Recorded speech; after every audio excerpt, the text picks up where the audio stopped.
As an example, let's consider the meta predicate maplist. The first argument is a partial goal. That's a Prolog goal to which additional arguments are added when it's called. And we write, for example, _1 to indicate one argument will be added to this goal. So this is our naming convention for partial goals. And maplist means that a goal is invoked for all elements of a list, or even several lists. For this version, there's only one list. If it's empty, then maplist holds, independent of the partial goal, so we can use an anonymous variable. And if the list has at least one element L, and possibly more elements ls, then this version of maplist holds if the goal G1 holds for L, so here L is used as an argument of the goal using the standard predicate call, and maplist holds for G1 and ls, the tail of the list, okay? This is an example of a very well-known meta predicate, a member of the maplist family of predicates. They are part of the Prolog for Prolog, and they are among the most basic and most frequently used meta predicates. And many Prolog systems provide them. For instance, in Sixus and Scryer Prolog, they are provided by the lists library. Now, let's use this meta predicate in a program. For instance, suppose we have the predicate heart, which holds for a heart character. And we want to describe a list of hearts. We say hearts holds for list h's if maplist of heart and h's holds. Obvious, right? This holds if and only if each element of h's is a heart. So this is our sample program.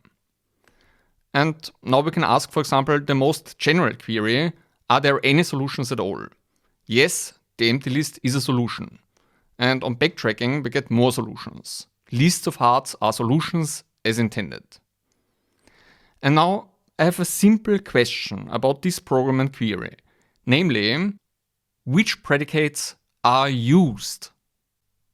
It sounds easy, right? And yes, maybe here for a particular program and query, it's easy. But the general problem is not decidable.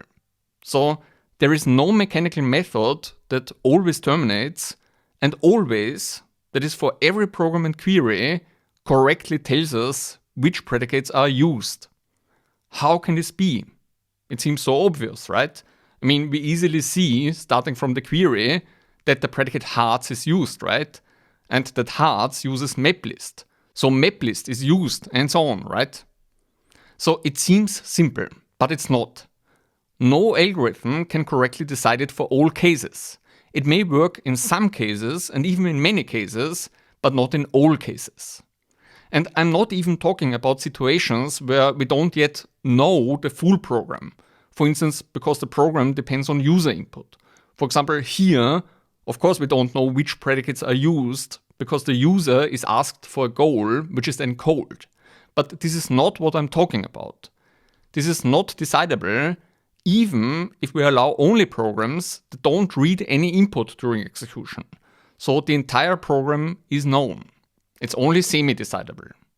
This means that there's a purely mechanical procedure that correctly determines every yes instance. So it can correctly tell us, yes, the predicate is used, in every case where the predicate really is used. But if a predicate is not used, then the procedure either may not terminate or cannot always, that is for all programs and queries, give a correct answer. To see this, consider for example a predicate P that takes as its argument a Turing machine, represented as a Prolog term, runs the machine, and then calls H. So procedurally speaking, P runs any given machine, and H is called if and only if the machine holds. And famously, determining whether an arbitrary Turing machine holds is not decidable, only semi-decidable. And therefore, there is no algorithm that always, that is for every machine TM that can be specified in queries, correctly decides whether H is used, even if we know the entire program and the query. Or as another example, here's a case where a predicate R is called if and only if a given polynomial equation E has an integer solution. By Matiasevich's theorem, we know that this is also not decidable. It's again only semi-decidable. Yes, we can systematically search for an integer solution, and if there is one, we will find it. But what if there is no solution? And indeed, predicate calls may not even appear textually in the program, even in cases where the entire source code is known. For instance, given a known list of characters Cs, a predicate may append a string or perform a complex computation to yield a string Gs, which is then converted to a goal and called. So we get to know G only if we actually perform the computation, and that may terminate or not. So in all these cases, with the default execution strategy, a predicate is used only if an earlier computation terminates, and that's only semi-decidable, not decidable. One thing is clear, of course. Certain goals do appear in these programs. For instance, predicates H and R are referenced. We can tell this from the syntax. But the question wasn't which predicates are referenced, it was which predicates are used. And this is hard to answer because it's a question about the computation induced by the program, and not about the textual appearance of the program, the syntax. In general, we can tell which predicates are used only if we run the program, and parts of the program may not terminate. So the reason for this hardness is the undecidability of the halting problem. No algorithm correctly decides for every program whether it holds.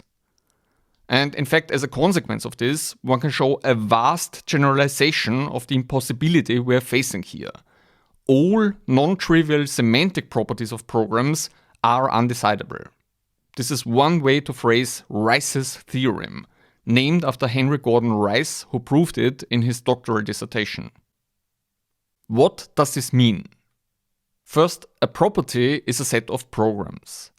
And a property is non-trivial if there is at least one program that has it and at least one program that doesn't have it.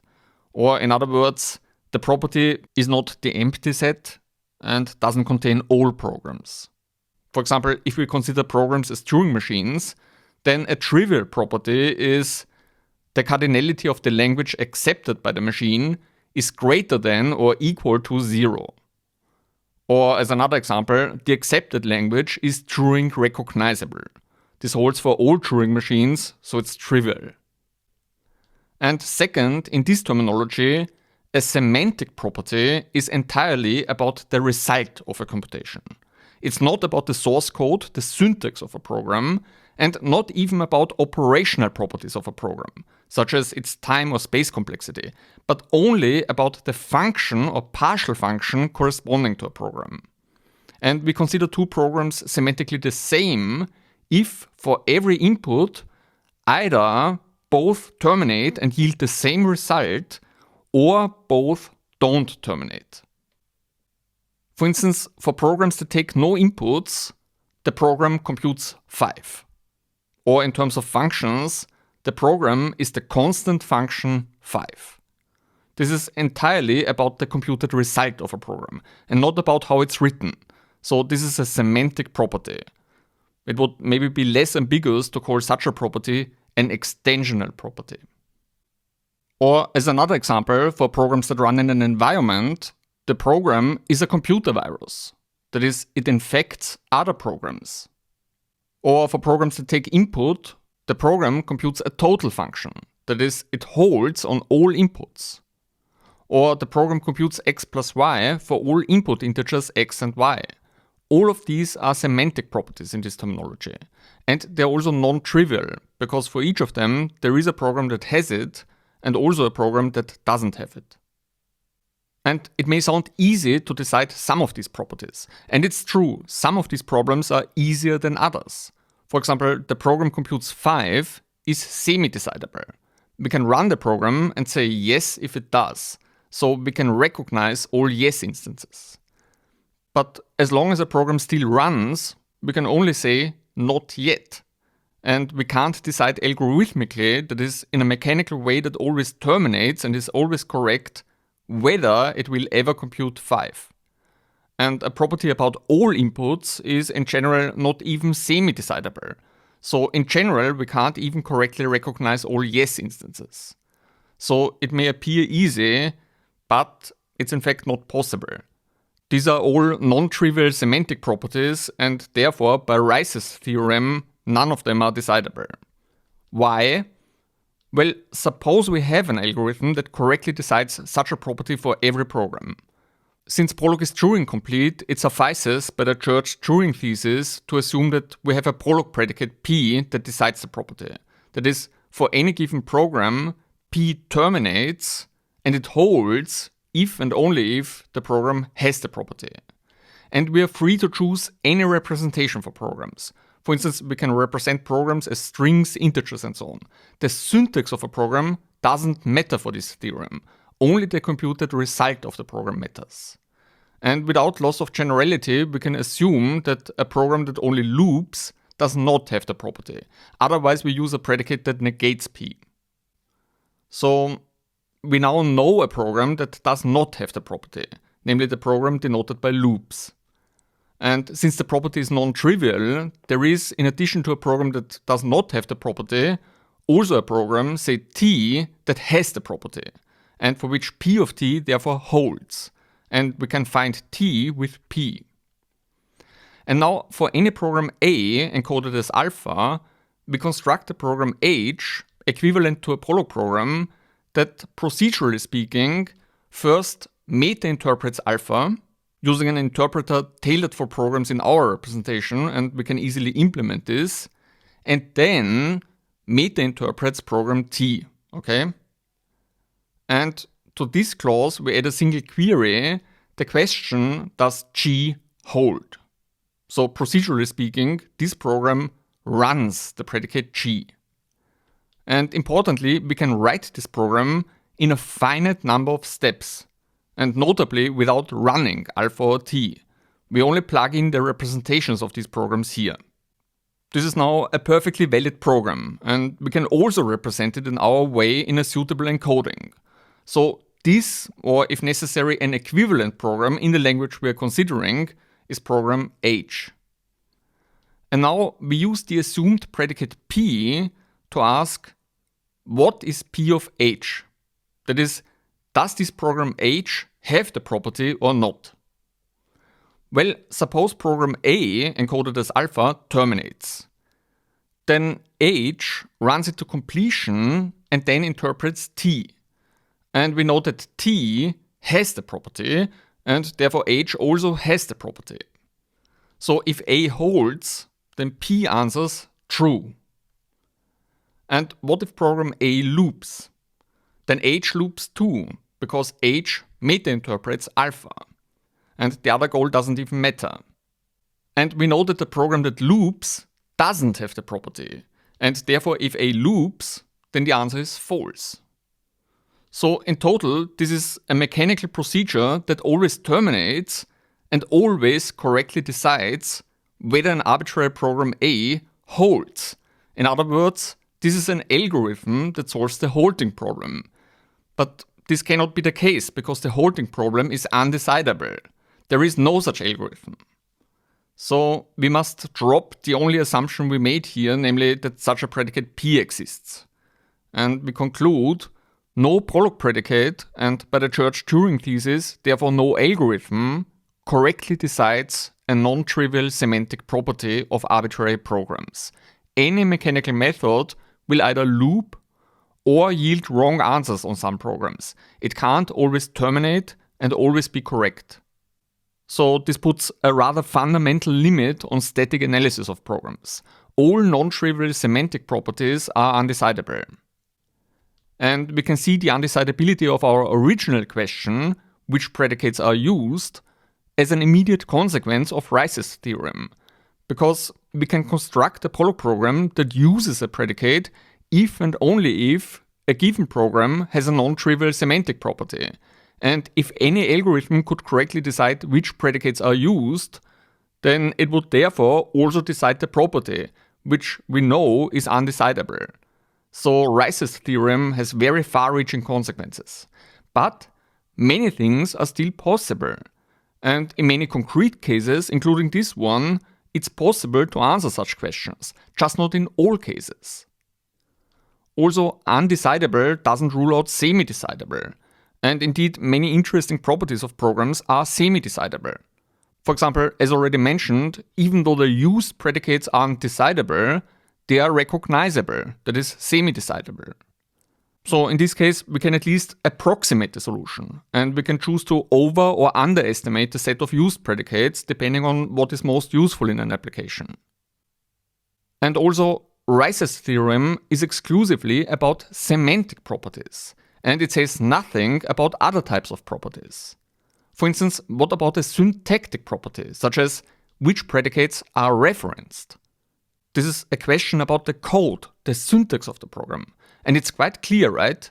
For instance, if we start with the query, we see that the predicate hearts is referenced, and its body refers to maplist. So the predicate maplist is also referenced. And maplist references the control construct comma, that is conjunction. And as part of that conjunction, call. And again maplist. So clearly these predicates are all referenced. This leaves one remaining predicate, heart. Is this referenced? Yes, it's referenced, but not as a goal in a clause body. It's referenced via a partial goal, here, as an argument of the meta predicate maplist.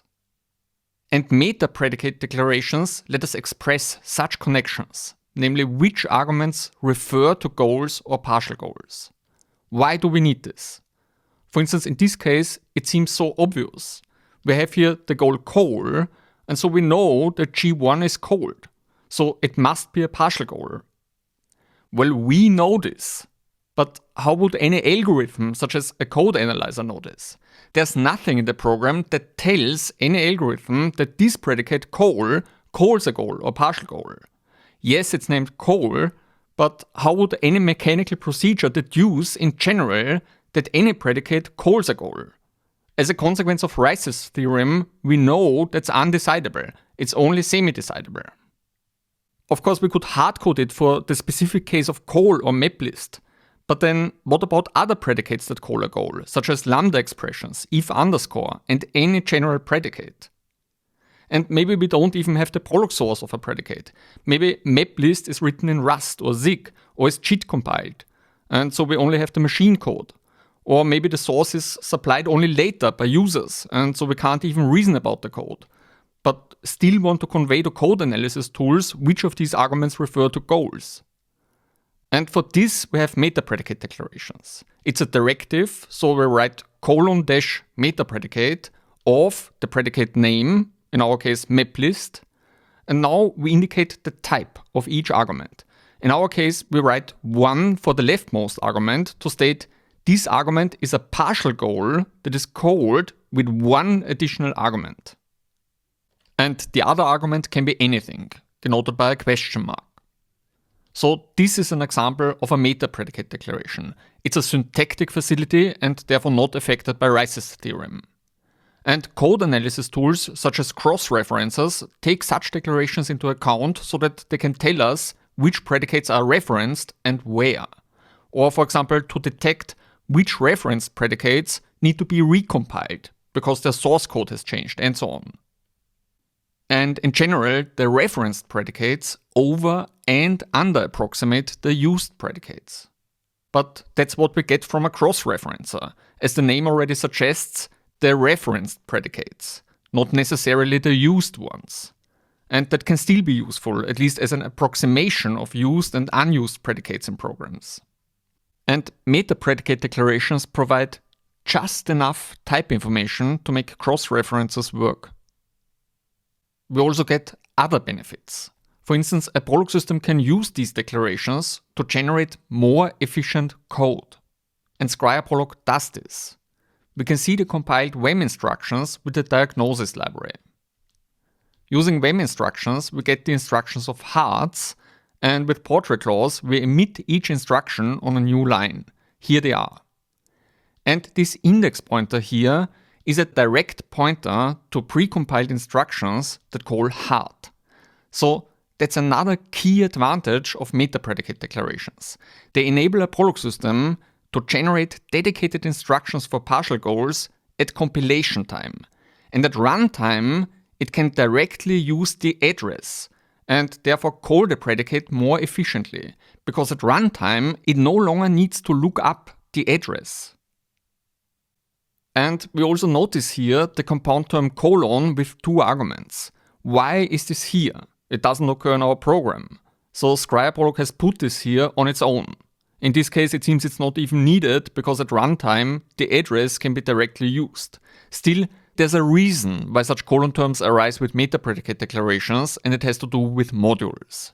If a Prolog system has a module system, then it can use meta-predicate declarations to correctly resolve cross-module calls. For example, suppose we define a module M exporting a single predicate hearts. And within M, we use the lists library. Let's take a look at the source of the library. Already near the start of the file, we see meta-predicate declarations for the maplist family of predicates. And for this example, we repeat the definitions from before, heart and hearts, and this time we use maplist from the lists library. It has the same meaning as before, but now it's defined in a different module, not here in M, but in lists. Now, what about this argument heart? Which predicate do we mean with this? Well, with this partial goal, we mean the heart predicate above, that is the one in module M, right? And not, for example, a predicate in module lists, even though maplist is from lists. Now, let's inspect the compiled clause body of hearts using the predicate clause. And for this we declare the predicate dynamic to make it public and thus inspectable with clause. So this is the body of the clause. What do we notice? Well, the module prefix M is already present. And that's another consequence of meta-predicate declarations. Partial goals are automatically equipped with module prefixes, so that calls are correctly resolved. By the way, syntactically, this is a completely normal term. Principal functor colon and 2 arguments, the module and the partial goal. And what if we mean heart from a different module, say from a hypothetical module H? Such a goal, which is already module qualified, is kept the same. Why? Well, what if a system does add M here too? So we have such a nested qualification, M H heart. And that's the same as just H heart, because the module closest to the goal counts. So adding another module prefix in front would only be redundant, and Prolog smartly avoids this. Now, let's consider maplist again, and for illustration we write our own maplist here in module M so that we can declare it as dynamic and inspect it with clause. The first clause and the second clause. And in the second clause we see a module prefix was automatically added to the goal. Why? Well, because of a meta-predicate declaration, namely here. Deep in the Scryer source, there are meta-predicate declarations for the call N family of predicates, which is part of the Prolog standard. And this includes call with 2 arguments, which we are using in maplist. So as expected, the argument of call is automatically module qualified. Now, what if we add a meta-predicate declaration for maplist? Then the first clause is the same as before, but in the second there's now a notable difference, namely here. There's now no module prefix in call. And maybe even more strikingly, there's also no module prefix in maplist. There's no module prefix at all in the clause, even though we have added a meta-predicate declaration. What's going on here? Well, let's have a look at G1, denoting a partial goal. We see that this argument is only passed through. Procedurally speaking, maplist gets the argument from a caller and then passes it along to other predicates and to itself. And because of the meta-predicate declaration, Scryer knows that G1 already has a module prefix, because it was added by the caller. And therefore, it doesn't need another module prefix in the definition itself. And that's especially important for the recursive goal, because if an additional module prefix were added in the recursive goal, then a chain of module prefixes would pile up during execution, and the cost of maplist would grow from linear to quadratic. So avoiding this pileup is very important for performance. And a Prolog system can also use this declaration for type checks. It now knows that G1 denotes a partial goal, and it can use this information to prevent unifications that would require higher order logic. That is, unification of predicates instead of terms. For instance, here, unification with a partial goal is trivial because G1 is a variable in the source code. That's a syntactic property, and a Prolog system can check it. And within Prolog, we can use predicate property to reason about meta-predicate declarations. This is a well-known reflection predicate which is provided by many Prolog systems, including Sixtus, Scryer, Trailer, and so on. For instance, here we get the declaration for map list which we stated above. This is useful, for example, when writing a compiler in Prolog. So, in summary, a meta-predicate declaration is specified as a directive. We write :meta-predicate of a predicate name and its arguments, where each argument is one of a non-negative integer n, stating that the argument is a goal or partial goal which is used with n additional arguments. Question mark, denoting an argument not treated in any special way. Colon, this means that a module prefix is automatically added to this argument. This is sometimes useful even if the argument is not a goal. We have such a situation, for example, in assert A. Here, the argument is a clause, not a goal, and the predicate needs to know the module in which to assert the clause. So it specifies colon for the argument. Another example could be a predicate like compile, where we may write compile of file, and due to the meta-predicate declaration, it automatically gets to know the module, that is the compilation context. And plus or minus, which can be used for mode checks and are otherwise the same as question mark. So that's the meta-predicate directive. It's a syntactic property of programs, it's decidable, a compiler can easily see the type of each argument, it's useful for tools like cross-references, it can increase performance, it has applications in Prolog systems with module systems, and it's quite expressive. For instance, library lambda starts with many meta-predicate directives. And that's a good sign. It means that meta-predicate directives are general enough to cover lambda expressions. Conversely, lambdas fit in nicely in the overall design of Prolog. Not everything is perfect though. For instance, what about DCGs? We also see meta-predicate directives here, and here they have a small drawback. They hinge on internals of the DCG expansion method. Here the directives reveal that Scryer Prolog expands DCG non-terminals to predicates with 2 additional arguments. That's not perfect. An ideal mechanism would neither reveal this nor depend on it. On the other hand, this is exactly the module where the DCG expansion is implemented, and so it of course knows the method and can depend on it. So it's still quite good. And one could of course extend this directive to express even more information about the arguments. For instance, the argument is a list of partial goals and so on. That would quickly move into the direction of a full type system. This may be worth considering and also comes with its own drawbacks and trade-offs, such as potential undecidability.